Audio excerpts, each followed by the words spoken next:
You any extra motivation after what happened last week, or is that just water under the bridge? Yeah, it's in the rearview mirror. I think something that comes with age is stay the course. For me, it's just about maturity to not let these things affect me. You take what you take from them, and then stay the course. What do you think the fans are really into your match? Did you feel that while you were competing?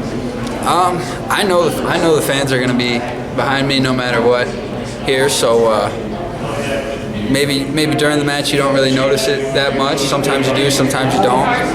But I know those fans are going to be screaming their heads off if you're wrestling hard. So I go out to wrestle hard so that I know they'll be behind me.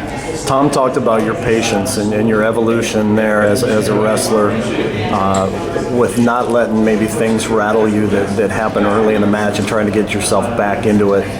How have you come along in that department? What's led to those changes? Again, I think it's just something that maturity. If something happens, I don't have to go for broke right away. It's a long match for some of these other teams when they're wrestling us. We can count on our conditioning if we make the most of the time, and that doesn't mean it has to be right now. You can make the most of a 7-minute match and make it feel like a lot longer than that. What did the third period of your last match at Midlands do for you? The third period? Against Jackson. In terms of what we're talking about here. Yeah, it's the same thing, He got an early takedown and rode me for a while, and then, but it's like I was saying, it's in the rearview mirror, There's no point in dwelling on it and letting things get to you. So just trying to stay focused the whole time. That's huge. Staying focused on what I can control and what's going to give me the best chance. Was that a turning point, you think, for you? Tom kind of thought it was. There's probably some weight to that if Tom says it. If Tom says it, I believe it. So, sure. Your pace seemed to wear down here in the third period. Yeah, I agree. How much did you guys need this as a team? Having lost back-to-back duels, does it feel a little bit better feeling kind of right now? Yeah, of course. You get a win against a good team like that, and it's been a tough couple weeks, but it just shows the perseverance and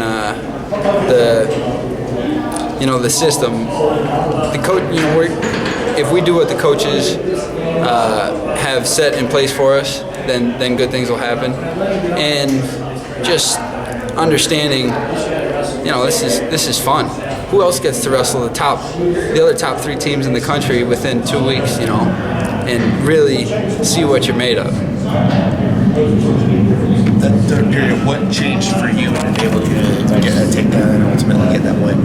Nothing changed. That's I think the biggest thing for me is that nothing does change. If I keep to my pace and I stay focused and just have a calm intensity about me, to where I'm not going out there and I don't know what the word for it is. Just throwing my hat in the ring and saying whatever happens, happens. Live by the sword, die by the sword. No, I can make something happen without things needing to change. Really, you tell yourself little things like, all right, I need to go. Don't wait, don't.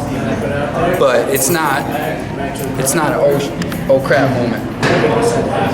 You're one of the most aggressive 84s in the country, one of the hardest hand fighters. Coach Brandt's kind of mentioned sometimes you can be so hard you can leave yourself open to attacks, and that's how Martin took you down first. How do you find that balance of still being Sammy Brooks but not giving up easy points? Yeah, and then that's something I think I'm still working on, obviously, giving up that takedown, but it's just every day I gotta focus on that. I gotta keep my knees bent while I hand fight. I can't get over focused on pulling on a guy's head and then leaving myself open. So, it's a work in progress. Every time I go in the room, that's definitely a focus for me.